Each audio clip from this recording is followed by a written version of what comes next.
Allora, facciamo una spiegazione mista, inglese e italiano.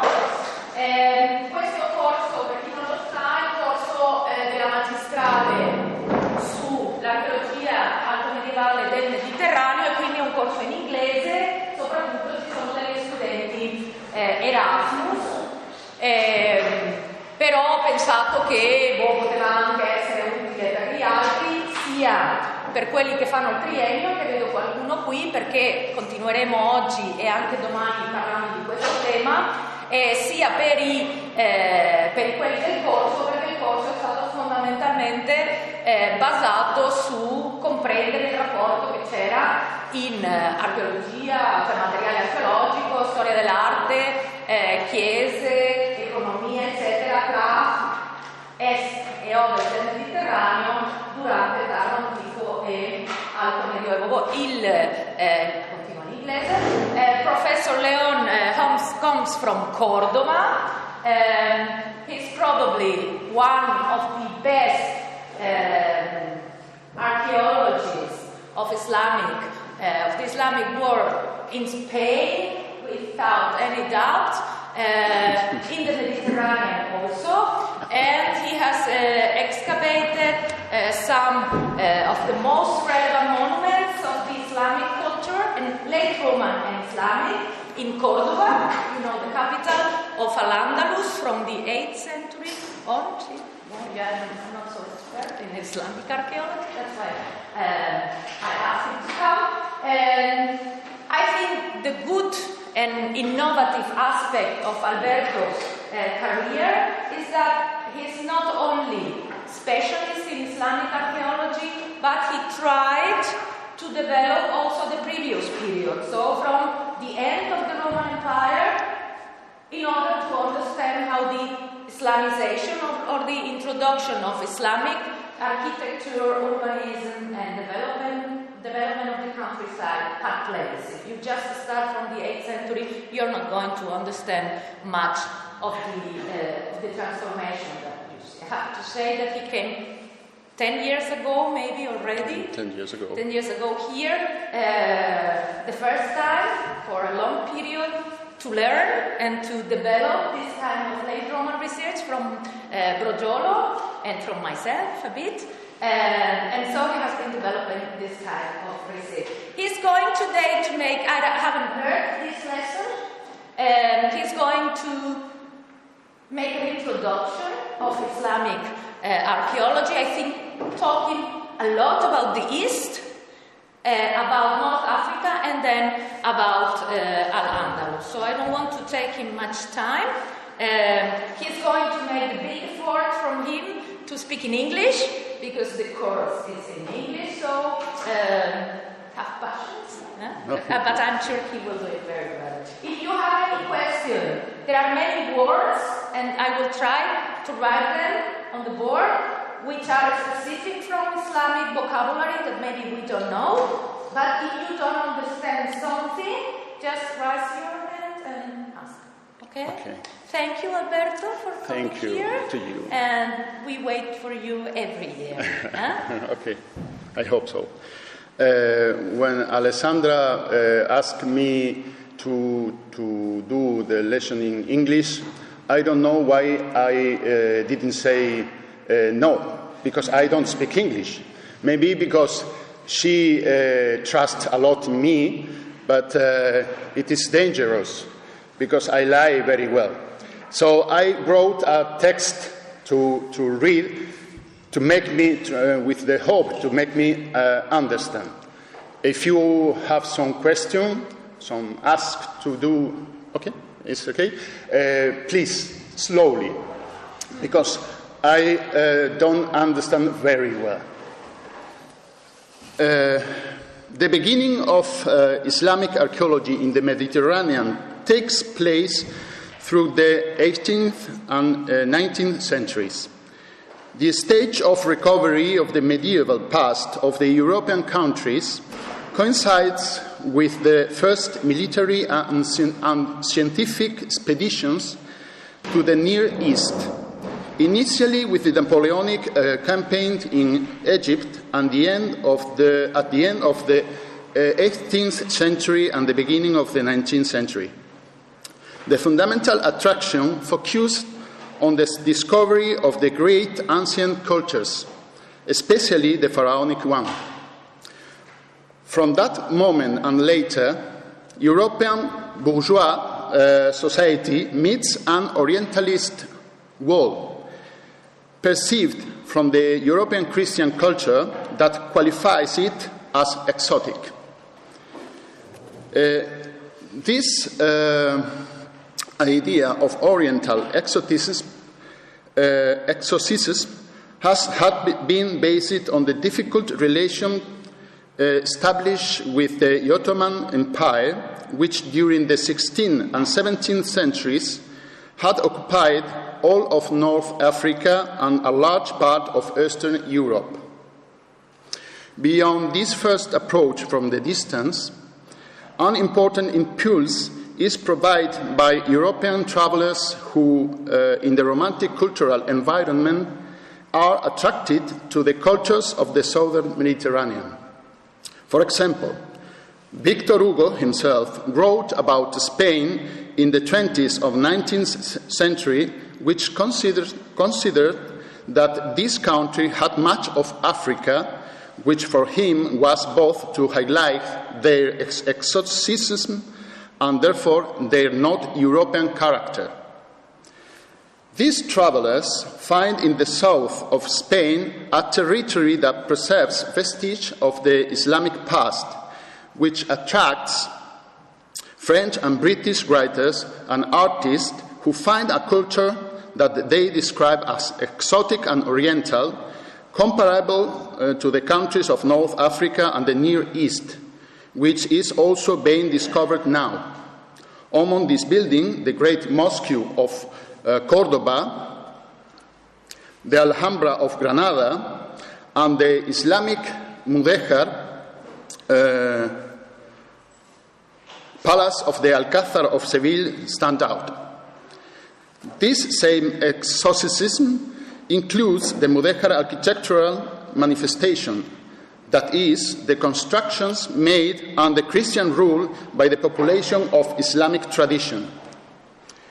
In the Near East, the main buildings are completely different from European Gothic architecture. Unique and surprising buildings are preserved, such as palaces, minarets, cupolas, kubbas, madrasas, and baths. Many of these buildings are located in cities of special global relevance, such as Jerusalem itself, the ideological capital of the three great monotheistic religions, some of which share even the same spaces, such as the Haram al-Sharif or the esplanade of the mosques on the Jewish temple or on the Jewish Temple of Solomon. In addition, in the academic field, Arabism begins to develop, receiving an important impulse centered on the study of the Arabic language and culture, of which numerous writing testimonies are kept and which are beginning to be translated by the specialists. Thanks to these initial works, there is some remarkable advance in the knowledge of the history of medieval Islam. Of all the Mediterranean environment dominated by Islam, the work of archaeological research has been developed primarily with continuity and, above all, with the current methods of archaeology in the territories that were lost by the process of reconquest of the Christian kingdoms, the south of Italy, and especially the Iberian Peninsula, territory that receives the name of Al-Andalus, the part that was occupied by the Muslims for more than 8 centuries, between 711 and 1492. Okay. In addition, it was the seat of a flourishing state in a European context characterized by the dispersion of powers in the process of forming and rise of the feudal society. In all our areas of the Mediterranean, both in the west and the east, the first approaches of Islamic archaeology are going to be related to architecture from the hand of the historians and architects who begin the restoration of the main Islamic building. In Al-Andalus, this is what happens with restoration of the main mosques. The main mosque initiated at the end of the 19th century by the architect Ricardo Velázquez Bosco. Related to this restoration, the excavation of the caliphal city of Medina Azahara began in 1910 and 1911 with the aim to recovering decorative material that would allow to better understand the Umayyad architecture and make a better restoration with better criteria on the facade of the main Cordoba Islamic religious building. Something similar happened years later with the restoration carried out by Leopoldo Torres Balbás of the Alhambra in Granada, the palace of the Nasrid Sultans, or the intervention of restoration and reconstruction of the Hall of Abd al-Rahman III in the Caliphate city of Azahara, Medina al-Zahra, when you can see here. Or here. In Tunisia, for example, this same dynamic took place in the mid-20th century, which architects such as Lessine in the city of Mahdiya or in the mosques and ribats of Aghlabids. The first impulse, motivated by the attractiveness of a culture seen from Europe as exotic and strange, will be reinforced as a consequence of the political situation within the framework of the colonization processes of the countries of the south and east of the Mediterranean. Since 1830, when France conquered Algeria, its direct influence on the Maghreb countries began. In 1981, the French protectorate was created over Tunisia. These are two of the main examples of the incorporation of Arab countries into colonial process. In the Near East, the defeat of the Ottoman Turks supposed the distribution of the colonies of the defeat countries, the former areas dependent of the Ottomans, between the victors, France and Great Britain.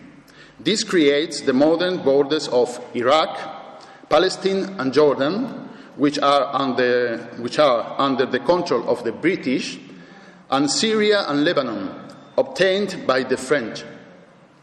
And on these territories is the interest of European scholars, mainly French, like the brothers Marseille and Jean Sauvaget, and British, like Keeper Archibald Cameron Creswell, the author of the encyclopedic and classical work Early Muslim Architecture, but also Germans like Ernst Hertzfeld, responsible for the first excavation in Samarra between 1911 and 1913. This colonial vision from the 19th century, characterized by the idea of superiority of the colonial powers, is translated into a pejorative perception of the colonized Muslim country, seen as backward, primitive, savage, and that had not yet reached maturity. And this, moreover, when they do not get to understand, nor is there any interest in it, the particular characteristics of this society always put in comparison with the European society in which they live. It is a society marked by, in all its aspects, by the guidelines established by the Quran. This book is the divine revelation to Muhammad through the Archangel Gabriel. Therefore, it is a dogma of faith. It is not that debatable. It is law. From there, the legal body of Islamic law, Sharia, marks the codes of conduct, the rules related to the forms and the procedures of the cult, the moral principles and the way of living, the prohibited or admitted things, the ones that distinguish between good and bad. The things that do not appear in the Quran are extracted from hadith, or a hadith, a collection of facts and sayings of Muhammad, originally transmitted orally by his companions and followers and compiled in writing later, which become, in this way, in models of behavior and that nevertheless can be object of discussion. Hence, there are different legal schools. Therefore, practically all aspects of the life of the Muslim are marked by the Quran, where the 5 pillars of Islam are established: the Shahada, or profession of faith, the prayer, Salat, 5 times a day, and a congregation of Fridays in the main mosque, almsgiving for the people in need, fasting during the Ramadan, and the pilgrimage to Mecca whenever possible. It is a religion with a universal vocation. Thus, it's to say that seeks in its extension and application as a guide of humanity. Hence, the expansion of the conquered and Islamist territories from the first moment on the life of the Prophet. All the above shows a society very different from the feudal one. Among other reasons, by the establishment since the first decades of the Islamic war of great states, national and imperialist states, linked to the successive caliphates and a rise in different parts of the medieval Islamic world. From the beginning of the territorial expansion during the Rashidun Caliphate, or Orthodox caliphs that succeeded Muhammad from 632 to 661, they are adopted control strategies of the conquered population through the construction of fortified camps and cities. They are known as Amsar, or camp cities of Kufa, Basra, Fustat, and later Kairouan in Tunisia. Just one moment, así te descansas. Yes. I think it's important that you understand, because it's why we have been doing on the course, that when archaeologists or historians or art historians and so on, and that's why he has been explaining us practically, well, I don't say all, but practically most of what we know about history, or most of history we have been written, is completely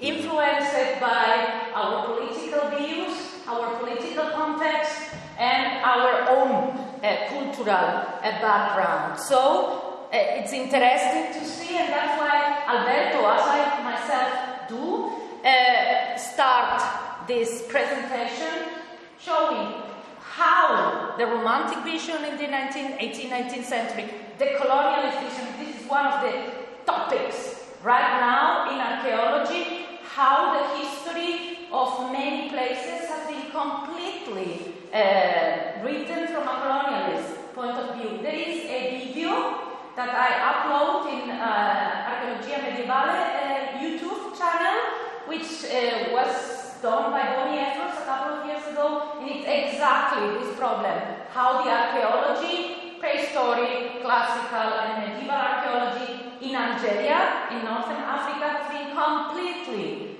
written by French or by northern Mediterranean Europeans, and that this vision doesn't have anything to do with what we know. That's why I asked our colleague here, the student, to make a new, let's say, introduction to Algerian archaeology tomorrow from an Algerian point of view. Probably he's going to tell us a very different history.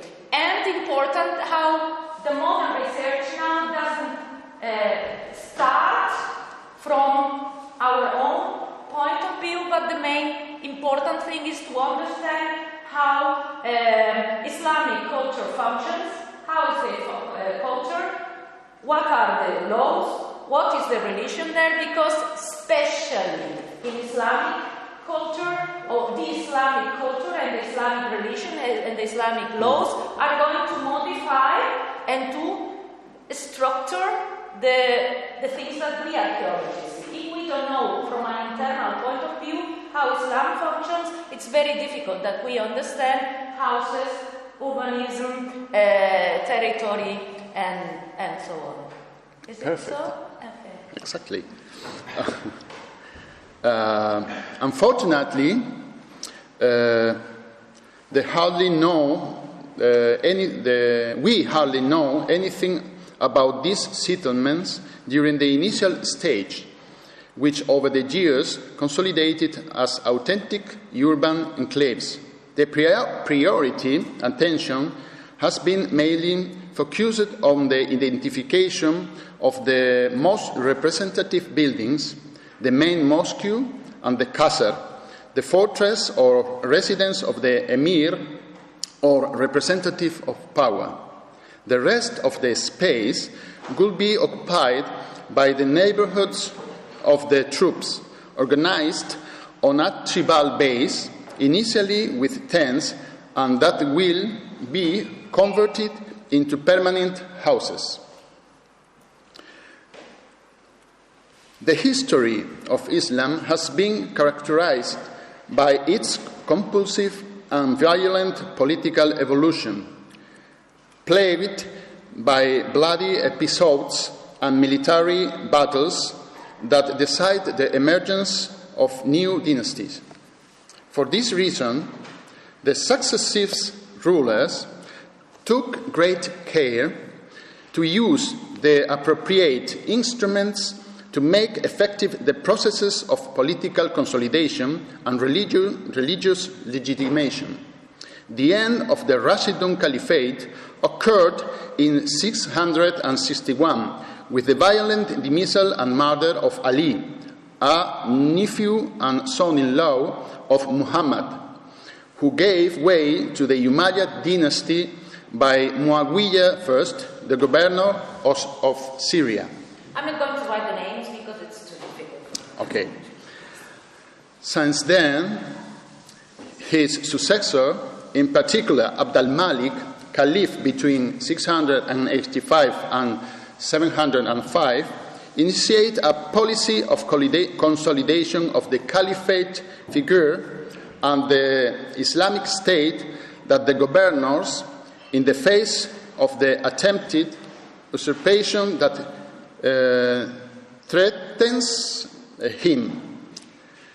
To this end, in addition to the issuance of new currency coinage, independent of the existing types of Byzantine influence, it begins a campaign to construct buildings in places of great ideological importance. Thus, it erects two sacred buildings in the Mosque Esplanade in Jerusalem, the Dome of the Rock in 692, and the Al-Aqsa Mosque, which will mark the architectural models of the later mosques. This mosque is in Jerusalem also? Where is it? The second one. Well, Al-Aqsa, the Dome of the Rock. Both where the Temple of Jerusalem, we know the Temple of Jerusalem was, but it was not there anymore. The Temple of Jerusalem had been destroyed, and so we have this big esplanade, which was, however, extremely important to the Jews. Okay. Both buildings, especially the Dome of the Rock, stand as the symbol of the triumph of Islam by occupying the sacred spaces for Jews and Christians, because in fact, until 624, the Prophet Muhammad himself proposed the orientation of the prayer to Jerusalem instead of Mecca. And on the other hand, the use of architectural models typical of the Byzantine wall, the central plan typical of martyria, and the use of spolia or reused materials and decoration of mosaics with Byzantine iconography. It is the ideological use of the Roman spolia. It is the triumph of Islam.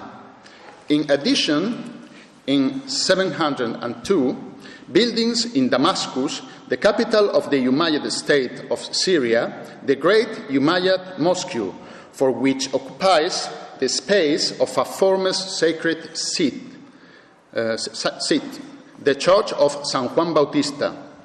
The mosaics decorations of the facade seems to be representing the Quranic paradise, or perhaps the stability and prosperity enjoyed under his government. Another example of the appropriation of a Christian religious buildings with special symbolic content is the construction of the main mosque of the ancient Sergiopolis, a city sacred to the Byzantines. The Caliph Hisham I, Ibn al-Malik, installed the city of Rusafa there and transformed the church into a mosque, reusing the existing spaces and changing the orientation of the prayer hall to adapt it to the Islamic ritual, which marks the prayer orientation toward Mecca, located south of the city. Alberto, you said yesterday something which is very interesting, that the orientation to the Mecca is something which doesn't belong to the beginning of Islam, that at the beginning they were orientating to Jerusalem. Okay. Because they buscaba in the past. Look for the attraction of the Jewish community. And so at the beginning, it was not thought as a violent conquest, no, but an integration of different violent conquest too, between the Arabs itself. It is not surprising, therefore, that his grandson, Abd al-Rahman I, this is al-Rusafa, the first independent emir of the state located in the western end of the Mediterranean, once he takes power in Al-Andalus and begins a process of consolidation of the Umayyad dynasty, decide to reproduce the same procedure with the occupation of part of the episcopal complex of the city to build on it a mosque that follows the Syrian models. And this is the mosque of Cordoba, and that will become the symbol of the Andalusian dynasty, on which each emir and khalifa that will happen to him will leave his mark as a form of legitimation. Going back, for example, to extension of the mosque, the first mosque and the first extension of the mosque, and then other three extensions. Alberto, do we know the estate of these churches when the Islamic? We don't know. Not only in Cordoba, also no, we don't know. So we don't know in Rusafa, maybe in perfect conditions. Perfect, and they were still used by Christians. Yes, maybe. For this is a topic. ¿Cómo se dice? Se comparte. The share of the building but we think that it's not true. Maybe a part of the building, a building in the complex, episcopal complex, but not a cult shared by two religions.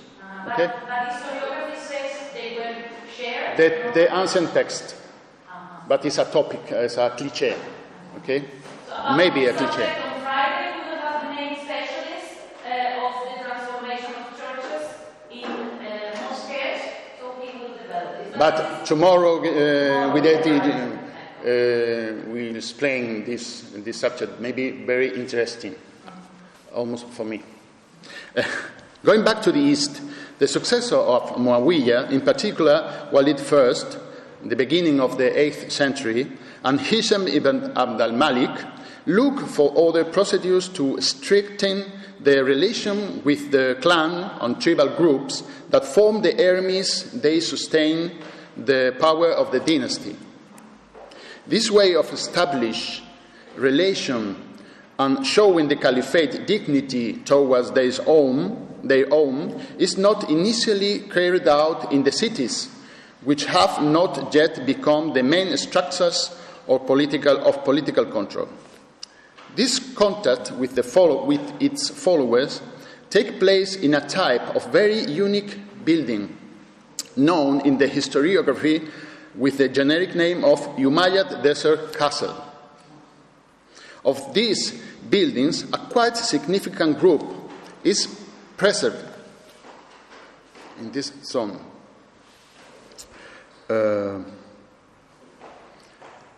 Distribute around the main routes of pre-Islamic communication in the environs of the capital, Damascus.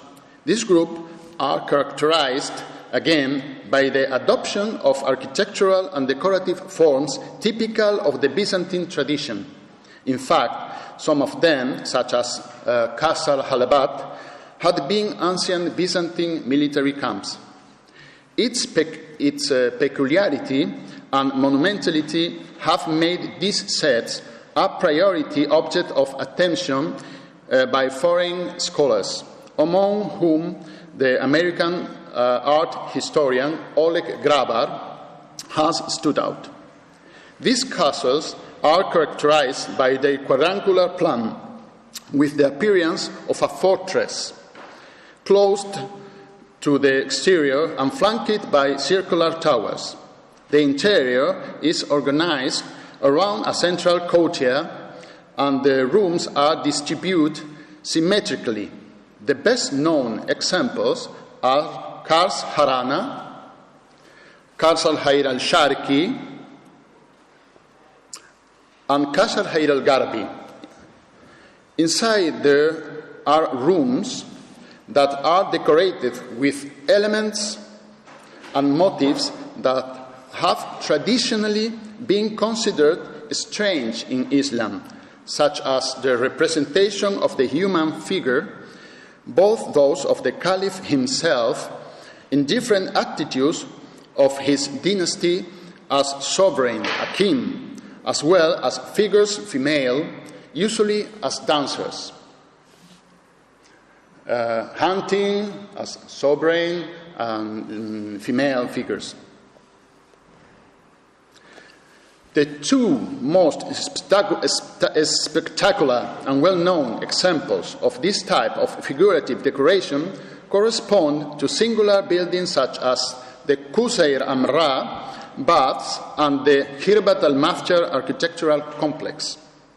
The first of them, studied by a Spanish team and restored by Italian specialists, functioned as a throne room in which the Caliph was shown to this subject, surrounded by the rest of the monarchs of the world, conquered by Islam, among whom is the king of Hispania, Rodrigo, conquered in 711. They have the names in Arabic. Okay. They have the names in Arabic and Greek written on the head and identify them as the Byzantine emperor, Caesar, the Sasanian emperor, the king of Abyssinia, modern Ethiopia, and Roderico, Visigothic king of Spain. By historical inference, it was being deduced that the other two figures are the emperor of China and the ruling prince of the Turks, and with extended hands in sign of submission, of homage. In the rest of the walls of the building are represented scenes that describe the activities of the caliph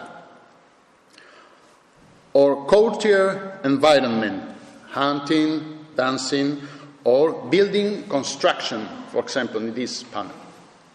Hirbat al-Mafjar is another exceptional building. Alberto, this building, what is the function of the room which has all these? It's a bath. It's a bath, so bagno. Bagno. Hirbat al-Mafjar is another exceptional building composed of several spaces. The palace that responded to the characteristic described above, palace, a mosque here, and above all, a monumental bathroom here.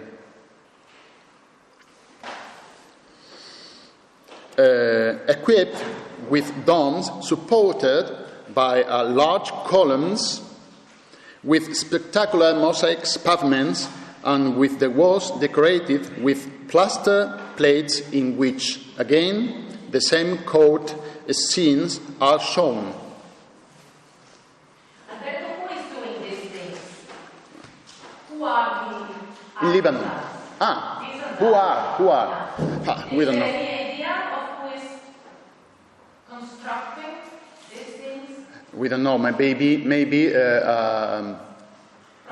from Byzantine state. The influence is very clear, very near. But the other figures may be an Oriental influence. There is una sorta di sincretismo, non so come si dice in italiano. The different influence. Però la parola sincretismo è quello che usiamo a mio parere, quando lo sappiamo bene. Perché il problema è quello che abbiamo discusso in questo corso questo è chiaramente tardo antico e lui chiama bizantino, noi nel nostro corso stiamo per un termine non dobbiamo usare, però Paleo-bizantino che dice. Alto medievale, tardo antico, eccetera, ma gli islamici, cioè sta gente aveva la capacità tecnica per fare questo o chiamano artigiani di Costantinopoli per fare come succede con la moschea di Cordoba? Chiamano, sappiamo perfettamente per le fonti scritte che chiamano un artigiano della capitale per fare i mosaici in una parte specifica, ma anche per insegnare ai loro artigiani. Ma anche come nelle chiese visigote nella Spagna, c'è lo stesso. Io credo che le fanno anche, Certo. Another question that I have, Alberto. When the Islamic troops start to move and to develop and to occupy other territories in Syria, in other Egitto, in Tunisia. But my interest is mostly Syria. If they are so violent, is people staying there waiting to be conquered, or was there people flying to other places? No, there is no resistance. There is no resistance. No hard resistance, because in this moment the Byzantine state is not very strong, and the experience of the combat maybe is evident superiority of the Islamic troops. In Spain, for example, in Al-Andalus, some people opened the doors of the cities. For example, the Jews, because under the Visigothic kings, they are a situation very with a damaged situation, a poor situation. and they opened the door of the city. Answer my question. Was there people flying to other places? Okay. No. No, in the first moment with the Amsa, the people remain in the cities and they construct other cities near to the ancient city. Maybe people go to the other places. How many people? But not a lot of people. Not a lot of people. Why? Because they, in English also, loro permettono di avere la stessa religione, la propria religione, perché pagano un tributo, GIS speciale, quelle che danno la condizione di dhimma, permettono di avere la sua religione, il suo way of life, il suo way of life. Questo non è una situazione violenta. A volte. Per questo il processo è, come dire, in larga durata. Questo è negativo perché è molto più costoso, le condizioni di vita sono più difficili, però all'inizio non è it's not very violent situation. This is one of my, I would say, topics that I think is going to be interesting in the next year, seeing the situation now, seeing what has happened in Syria and seeing what is happening in North Africa, so many people moving. I asked, for example, when barbarians arrived in Spain, in Italy. And Spain, for example, the aristocracy remains because they made pacts. That's what he says. But in my opinion, we know what the written sources say. This one pacted with that caliph and that one pacted with that other. But for example, for the 5th century, we know perfectly, but not by written sources. Written sources don't talk about this, that much aristocracies in North Africa, in Italy, and in Spain fly to Constantinople. From a certain moment we have all the families, Anici and all the main families of the Western Empire, they are already in Constantinople. Nobody talks about how they moved, but I think it could happen the same thing during the Islamic time, that many people from the East fly. How many?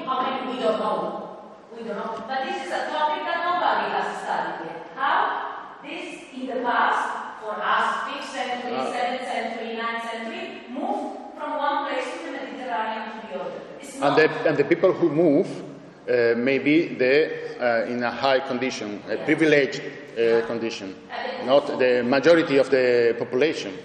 It's logical. Alberto, look now. It's high. But it's different now. It's very different now.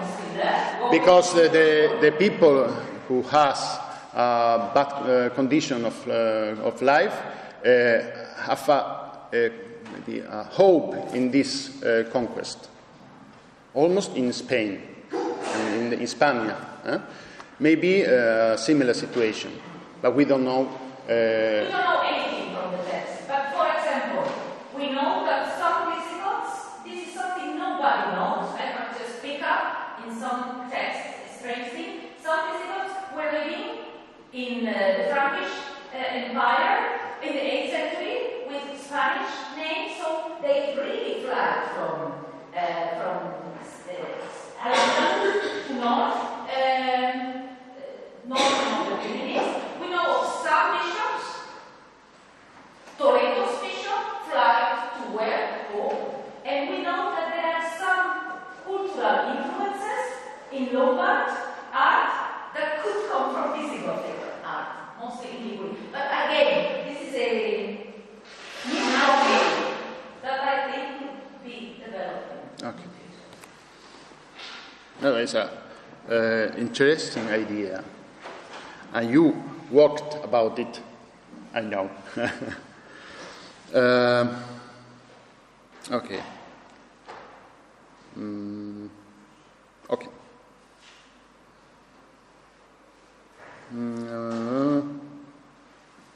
Gilbert and Mafter.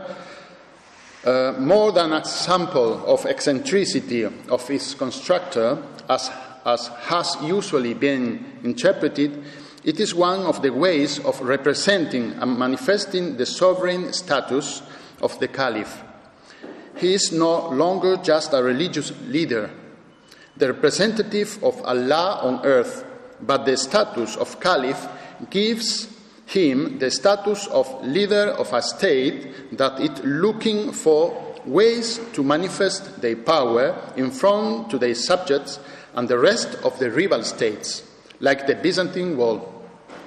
And among them, there is the figurative representation that, as we are seeing, will be a repeated resource in later dynasty. This protocol will become more complex and will be reflected in the architecture, as shown by the plan of the Mshata site, in which the symmetrical scene evolves towards a building with a longitudinal axis, which leads to a basilica-style room with three apses that constitute the throne room. In this case, the figurative decoration of the facade, preserved in the Pergamon Museum in Berlin, has the peculiarity that the figurative decoration is limited to the part of the palace, to the left of the entrance. Here, this decoration. While the area occupied by the mosque on the right presents only decorative motifs on plants and flowers, trying in this way to respect the indication of the Quran and the Sunnah. And finally, some urban groups are built like Anjar and the citadel of Amman. The city of Anjar in Lebanon is an example of a well-planned city. It has a quadrangular plan about 300 meters on the side, surrounded by a wall with circular towers. On the axis, where the Cardo and the Cumano end, are the doors flanked by towers. The streets are portico with porches or arcades, and small shops are opened to them. A tetrapylon, similar to that of the old cities, occupies the junction of the two main streets. Its plinth, shaft, and capitals are all pieces, spolia, reused in the Umayyad period. Smaller streets, in the same sense as the other, subdivide the western half of the city into squares of different sizes. On the southeastern side are the main palace and the mosque here. To the north, the Minor Palace of a bathroom. There are several figurative representations on which some examples were found in the small palace. Some pediments, frontons, are decorated with lions and eagles. There are small human and animal figures on the pilaster capitals, and in other spaces you can see figures of opposite riders here. Some female statues had to serve as decoration in the palace, and the figurative representation are related to the capitals and to the aediculas. It seems to impose the theory that Anjar was conceived for aesthetic or formal reason as an ancient city, which agrees well with the constructive program of the Caliph Walid ibn al-Malik, who always oriented his architectural project according to ancient prototypes. The perfect planning of the city and the quality of the building speak in favor of what was a caliphate construction, both for the architecture and for the decoration so rich. Walls and tower were crowned with high merlons to give an imposing appearance to the city. Everything leads to the conclusion that the building was not completed and was interrupted in 715 by the death of Caliph. The last example I have selected is the citadel of Amman, the current capital of Jordania. In this case, a Spanish mission collaborated in the excavation and restoration of the architectural complex, consisting of large avenues, a mosque here, a souk here, and the palace itself, on which the throne room covered by a dome stand out here. The dome is here. This architectural ensemble is dated between 720 and 750, the moment in which the protocol is already fully established and the political power in the process of consolidation. However, the rebellion of the Abbasids eventually deposed the Umayyad dynasty and start a new stage with very different futures. With this new dynasty, the capital, with the Abbasids, the capital moved from Syria to Iraq, in Damascus to Iraq, where the alliances of the Abbasids reside and adopt some architectural resources more typical of the Sasanian Persian tradition. It will be from the moment when the Abbasid Caliph increases the role of cities as centers of integration, economic development, political control, and especially as a symbol of caliphate authority. Thus, the Caliph al-Mansur founded the Madinat al-Salam, Baghdad, in 761. Although no archaeological remains of this city have been documented, drawings and textual references are preserved that describe it as a circular city, provided with several trends, moats, and concentric enclosures, in which residential neighborhoods are installed, while the center of the city was occupied by the complex comprising the palace and the great of the main mosque in the center here. The circular model is adopted from the Persian tradition as demonstrated by the plan of the Sasanian city of Firuzabad. And it is adopted because it serves to represent the new political order in whose center is the figure of the Caliph. From this moment, his successors will maintain the tradition of founding a new city or extending the existing one as a sign of the newly acquired dignity. Thus, about 120 kilometers north of Baghdad and along the banks of the Tigris River, Harun al-Rashid designed a city that follows the model of Baghdad. Here, Al-Qadisiyya, octagonal, not completed in 796.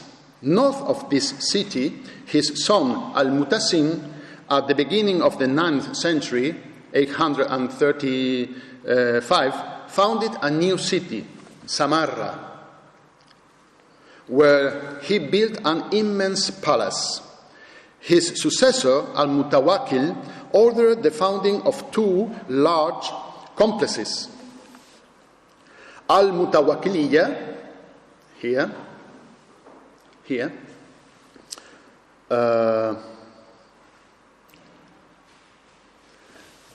the city of the Caliph, Al-Mutawakkiliyya, here, the city of the Caliph, north of the city of Al-Mutasim, and Balquara, this complex, here, to the south, for the crown prince. He also built the Stabulat Palace, this palace, here, and the great Congregational Mosque and the Abudullah Mosque, both with the characteristic helical minaret. This minaret, very characteristic. The whole defines an immense conurbation formed by the union of several cities and palaces extended by more than 40 linear kilometers that we know basically from the aerial photography and of old excavation carried out by British and German work teams. The Palace of Al-Mutasim is organized in two large spaces, the familiar or intimate and the official or public. As a singularity, the three race houses, family, private zone and public zone.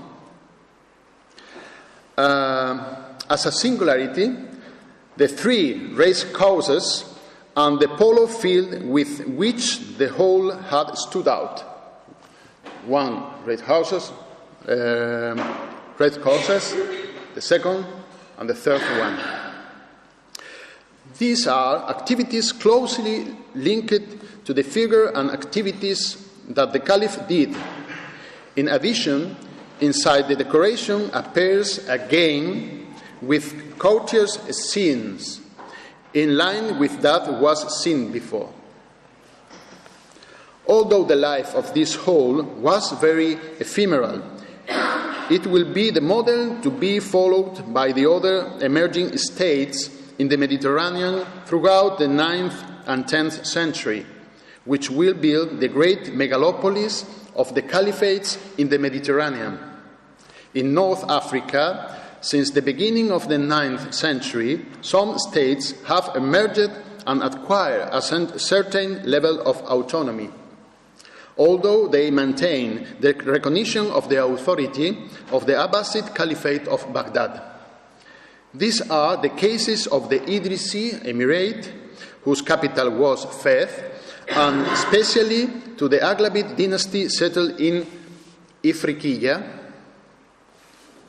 whose capital is Kairouan, the Asian Umayyad city. This last dynasty experienced a stage of prosperity and military expansion which resulted in the conquest of Sicily, Malta, and southern Italy. In this process, they built several rebats or coastal fortifications in which groups of worshippers prepared for jihad or defense of Islam, similar to the Christian warrior monks, are installed there, destined to control of the Mediterranean, including the Viking trade, who sacked Seville in the south of Iberian Peninsula in 848, and later, in the 11th century, will end up founding the Kingdom of Sicily. In addition to this fortification, the Aghlabids initiate great architectural projects in the capital, such as the Great Mosque of Kairouan, which follows the model of the Umayyad Mosque of Cordoba, or the large circular system that guarantee the water supply to the capital.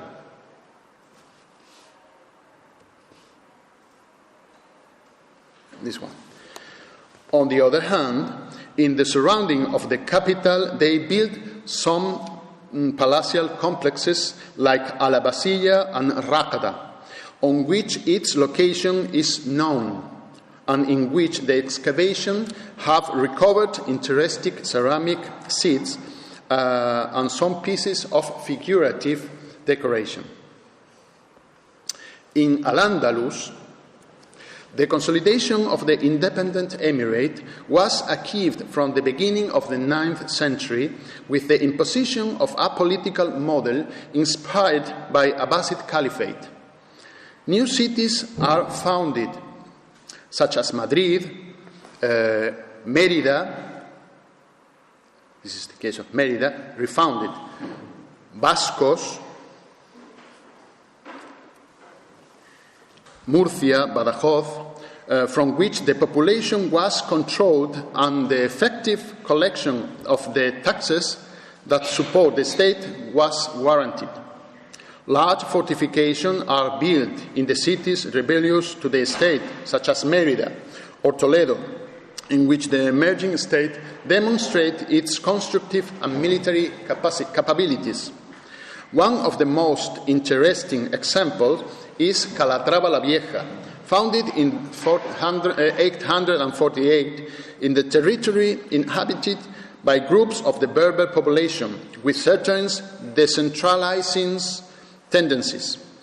This city includes some exceptional architectural elements such as the Alcázar or main castle, Albarrana towers, and pentagonal towers, access road, and several corachas, that is to say, tower that serve to supply water to the interior of the city by fluvial water wells. This structure. And in the capital, Cordoba, a process of Islamization begins with the monumentalization of the space occupied by power, with the construction of the fortress and the successive enlargement of the main mosque. In the suburbs, there is a process of urbanization and attraction of population coming from the surrounding of the city, with the construction of mosques, arrabales, neighborhood, or suburbs and almunias, and the installation of large suburban palaces destined to the agricultural exploitation by means of system of cultivation by irrigation.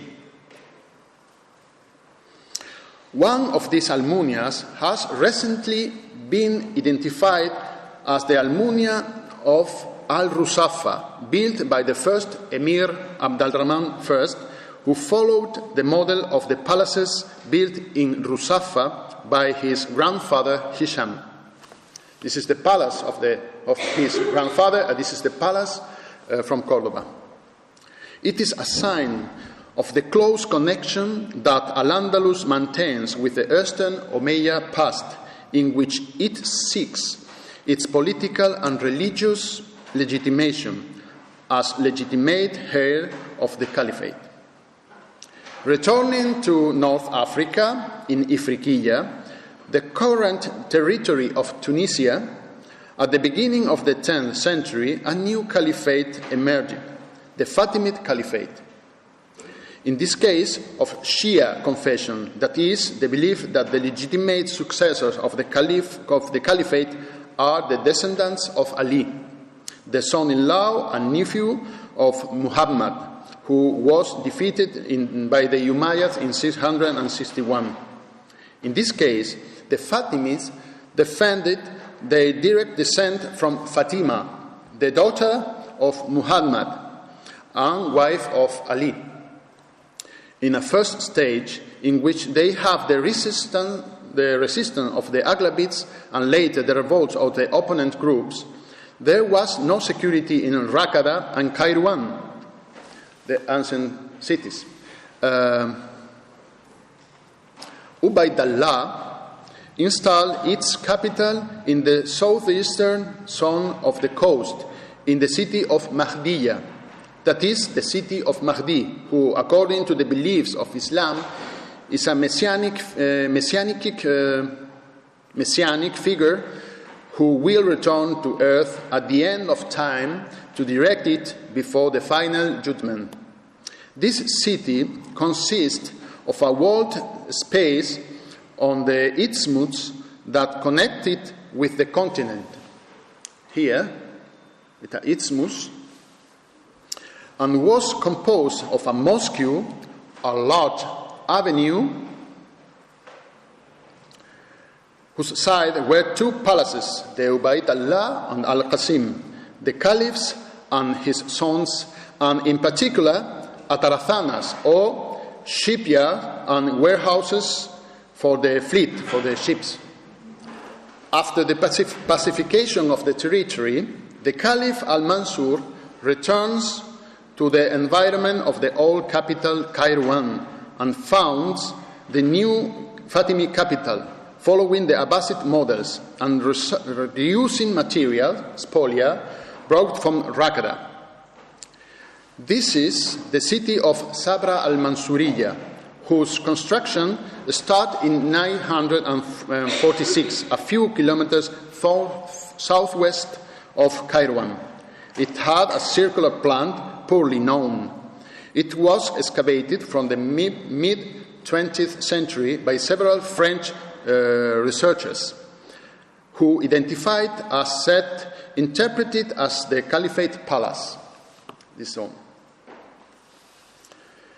In the last 2 decades, there have been several excavation projects by Franco-Tunisian teams, but the results are highly conditioned by the state of conservation of the structures and the occupation by the expansion of the current Kairouan. However, it is striking that in this Palatine ensemble, a large set of stucco pieces with figurative decoration with the most varied motifs have been documented. The presence of the human figure in these Palatine spaces is a constant in the first centuries of Islam. The Fatimids maintained their dominion over Sicily and southern Italy, and during the second half of the 10th century, they begin their territorial expansion towards Egypt. In the decade of 970, they founded a new caliphate city, Al-Qahira, El Cairo, along with pre-existing urban facilities such as Fustat, the Umayyad Caliphal city, Al-Qatai, the foundation of the Tuluni dynasty. It stands out of the set, the walled enclosure, the mosque of Al-Azhar, that derives from the name of Fatima Al-Azhar, and the scheme of avenue that ends at a great square to host sites, separate palaces, and around it. This is the last major caliphate conurbation in the eastern Mediterranean, which will be occupied over the centuries by the Ayyubid dynasty and Mamluk dynasty, who carried out intense transformation and extensions in the buildings still standing.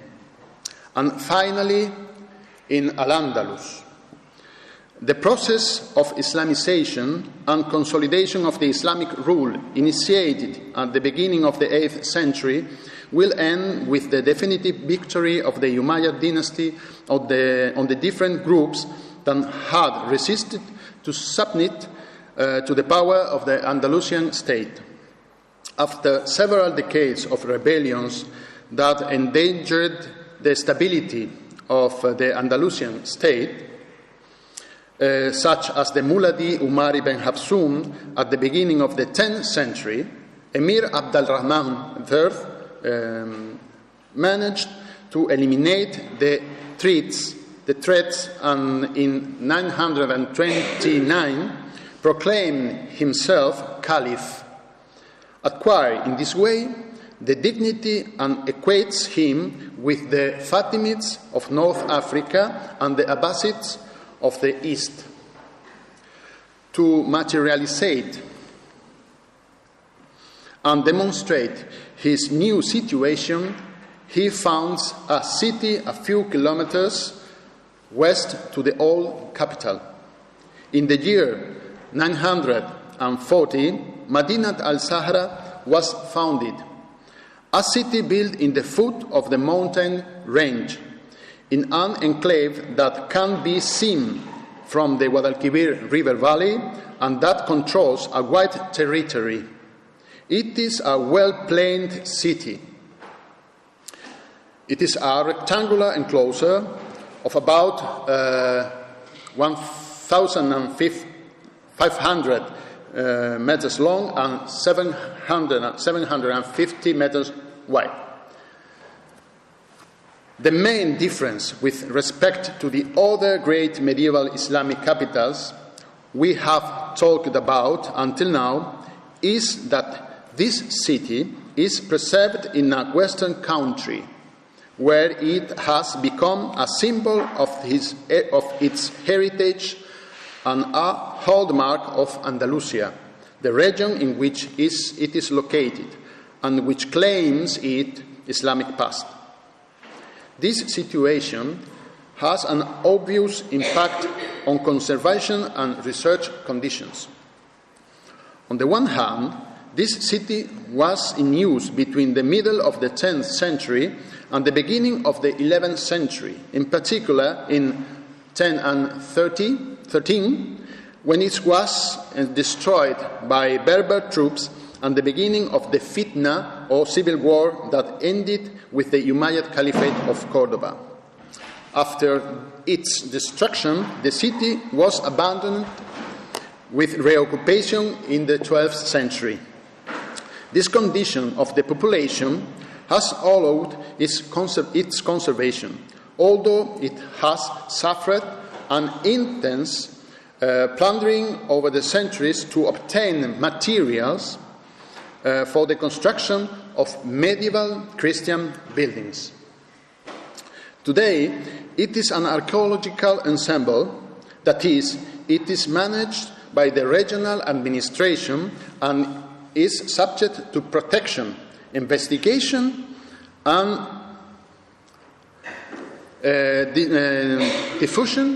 diffusion actions.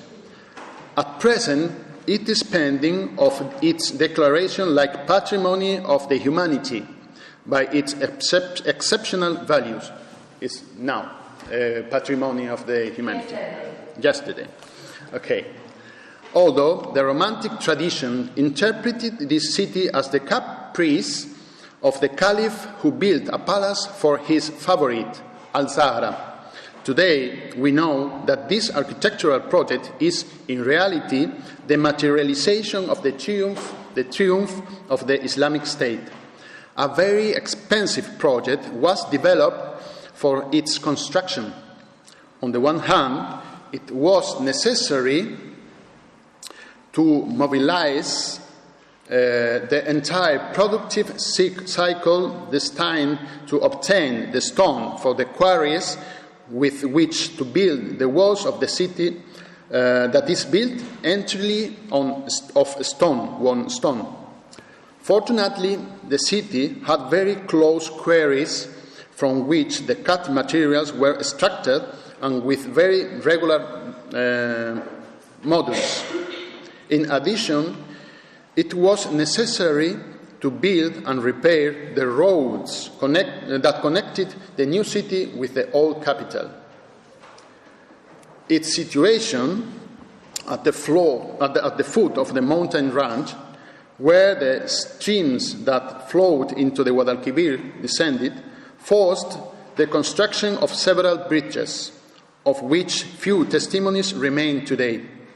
It also took advantage of the layout of a Roman aqueduct.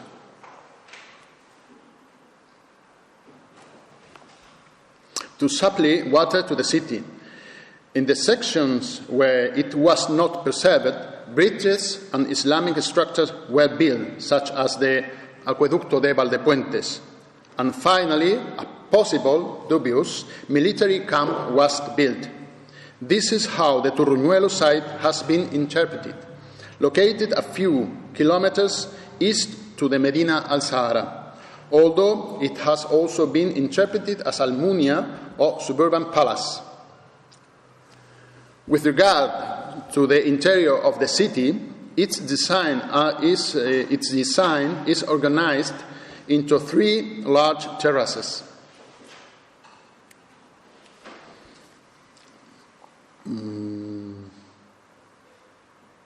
Contained by large terracing walls. The upper terrace is occupied by the house of the Caliph. Here. The house of the Caliph, the Dar al-Mulk, the most luxurious and relevant construction of the city, excavated at the beginning of the 20th century. On the second terrace, here, is the Alcázar, where the main official buildings of the city are located, characterized by its basilical plan.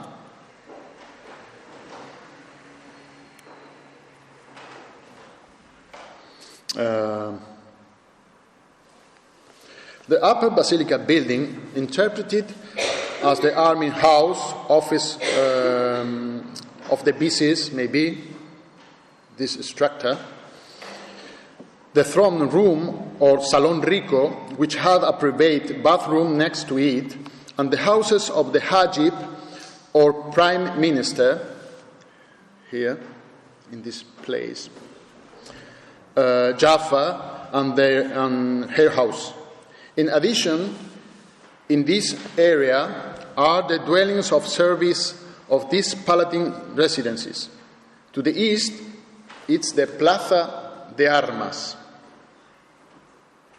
formed by a large arcade from which the Caliph contemplated the troops. Alberto, how much from it is restored? Oh, a lot. This arcade, absolutely. Entirely, all the arcade are restored. This facade is all restored. This building is all restored. So how much is true and how much is in the first meter and a half. No, is a lot original, but the main building, as the Salon Rico, the room of throne, is absolutely, completely restored in the 40s. In the how much is invented?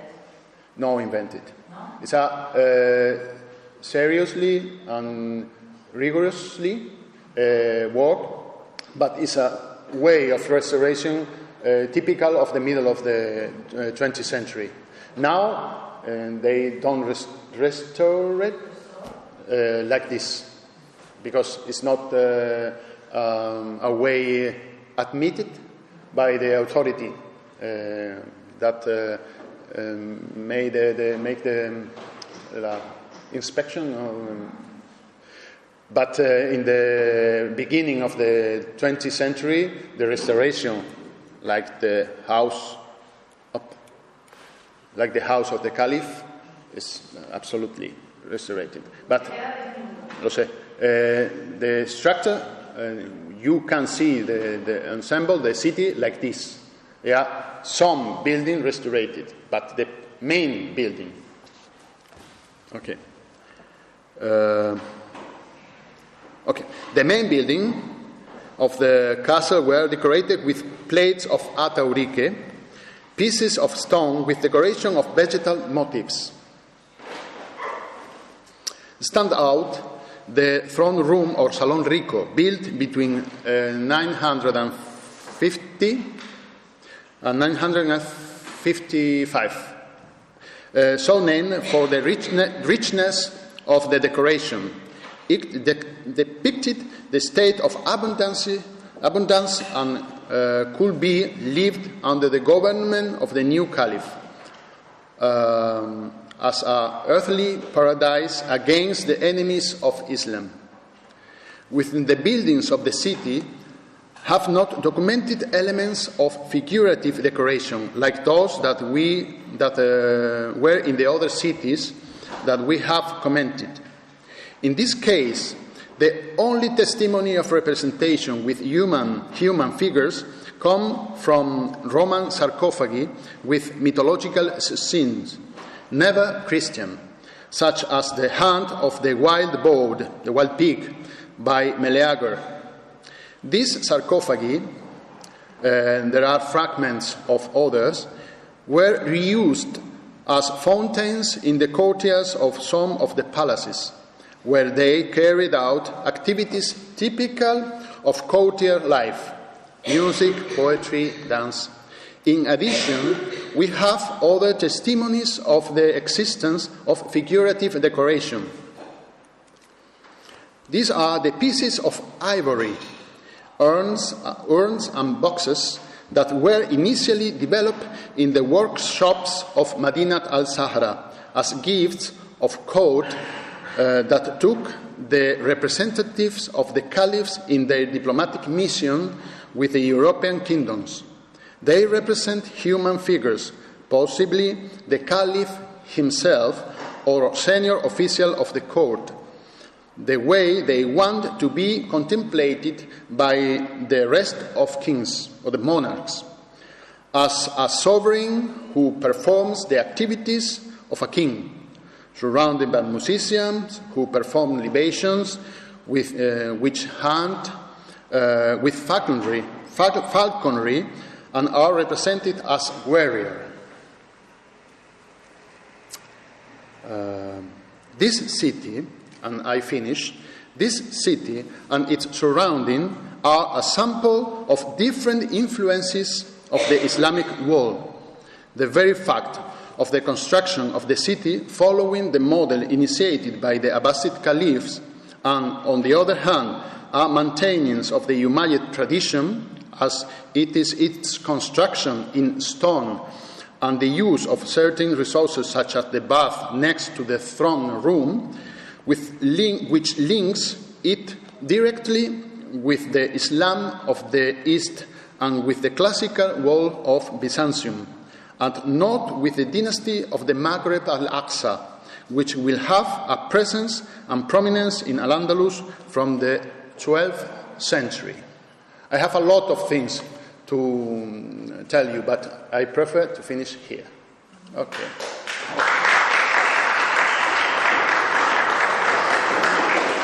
And I apologize for my English. Alberto, very quickly, in your opinion, that you are Islamic archaeologist, what's the state now of Islamic archaeology in the Mediterranean, in comparison, for example, with late Roman archaeology? Credi che possono essere comparabili lo stato della ricerca archeologica sul mondo islamico con quello del tardo antico o in Italia sul basso medioevo o è all'inizio? All'inizio. Penso sia all'inizio, ma non è dipintare un quadro complessivo è molto difficile, perché le situazioni sono molto diverse tra Portogallo, Spagna e si può dire il resto, un po' il sud dell'Italia, però nel nord dell'Africa, in Egypt and in Syria is the war, in Iraq is the war, it's a very difficult, è una situazione molto difficile per fare la ricerca. È una situazione difficile da 5 anni. Ancora di più. Però ancora è una situazione di colonialismo archeologico. Esistono archeologi di cultura islamica che studiano... Ad esempio, a Granada c'è l'esempio di José María Martín Cibantos, che... lui non è moro, però ci sono studenti che vengono dell'Egitto, che vengono della Siria per formarsi e dopo fare la ricerca, avere un rapporto con un'università occidentale che ha i mezzi per fare la ricerca. Questa è una buona idea, però ti dico, è una situazione di colonialismo e anche non c'è l'idea dell'archeologia urbana, archeologia preventiva come abbiamo qua in Italia, in Spagna, che ci offre oggi la maggior parte della informazione. Ancora sono campagne di team stranieri, spagnoli, italiani, tedeschi, inglesi, francesi, che fanno la ricerca lì. Ian, are there local archaeologists interested on excavating? Oh, interesting, yes. In Nigeria, for example. There is some archaeology. And do they form in Algeria or do they go to England And French, la Francia. I think we have one special university archaeology. In Algeria? Yes. Yes, but all professors have from French. Se Paris, Lyon sono i due centri di ricerca principali, dove vengono i ricercatori dal Marocco, dalla Tunisia, dall'Algeria e dell'Egitto, della Siria, per formarsi e avere una formazione un po'...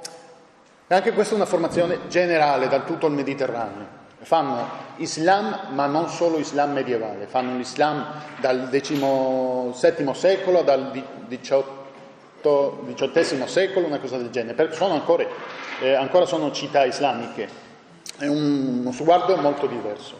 E soprattutto quello che tu dicevi prima è molto importante, perché la differenza soprattutto dipende dalle domande che si fanno. E come vi ho mostrato, la maggior parte delle domande sono legate ai monumenti e non ai siti isolati, che ci portano un'informazione molto precisa di altri aspetti non monumentali, non dello stato principale. E a partire di queste domande si potrà andare avanti nella conoscenza delle comunità rurali, dei contadini, tutti questi. Fino ad oggi è ancora l'archeologia monumentale, la maggior parte ovviamente. Is it also this colonial archaeology? It's also monumental archaeology. So even though they come from, let's say, developed states in archaeology, when they come in another country and excavate, they are still just doing monumental. Yes. The main team, the main excavation in Tunisia is Sabra al-Mansouriya, with a Tunisian and French team, but for the excavation of the main city, the caliphate. What's the interest now? Well, now not, but what's the interest of these countries for taking or admitting European archaeologists there? I think mostly for tourism also. It can help also tourism. So In Tunisia, ad esempio, il turismo è soprattutto il turismo archeologico romano, perché è spettacolare. Susa, Monastir, Sfax, Kairouan un po', però soprattutto il Gem, il Vardo, Duga, sono le grandi città romane, perché sono ancora in un stato di conservazione e di restauro, anche francesi, molto importante, molto aggressivo direi. I mean, I understand also